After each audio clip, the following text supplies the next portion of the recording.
تصير وازي تقدر بابا جمعت القوري قد يهذرويه يدي قالوا تدينا خبز بيسمي ما الخراب زين خشي بحال مستمر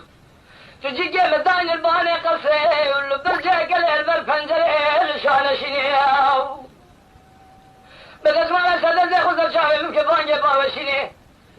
كينغا هذا الظالم مشغول هذي بكاو مع الحماي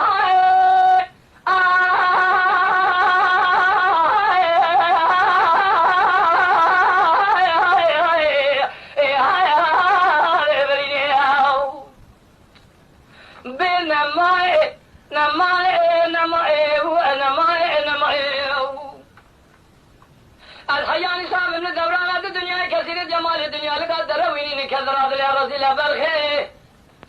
هذا ترى شو بقول كذر أقرأ ملك آخر لذل مدرنا يا أخي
كثير جمال الدنيا لقدر وين كذر هذا يا رسول برخي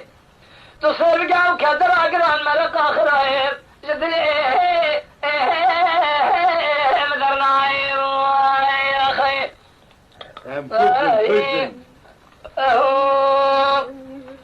والله تام كشتن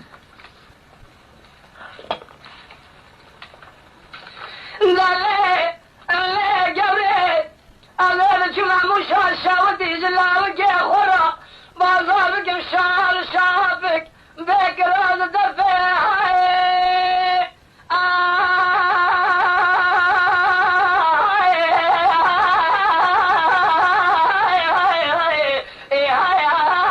خاص قدك او ببطازي بمشار شاودي مرخافلا دربازي خلوشي قرد شوباني بقم سركافري وصاب الشاقر براجي كيفي رابد رو بنخشيني وبيسير باسي جيبانك لو ببغداد نزاني دفيد لي مفرها وربنا مرقيد لي مقلك مسكين حرامي ميرا من الشيطان ديرسي قلنا خبردار نكا تاخماسي بري مالك ترى اقول يك شنو يك رحانه يك دار شنو وي خذي يك تشكاو تتلي سؤال ما حسن عليه بياض تبي ما اغراض القارشي بحرامي بمسكين الدير سيقولنا لا تقول لك اخر عنك اذيك لي دا جو ديزر ما مقا ترسيمي تابقم تسجيب اخوك روزي جاكي بينا تتقدم ببغض والخرع هذري لك اخي انا معي وانا معي انا معي انا معي وانا معي انا معي وانا معي الحياة صعب من دورانات الدنيا كثير جمال الدنيا لقدر وين كثر هذا يا رسول برخي او كثر اقرا الملك اخر لدلي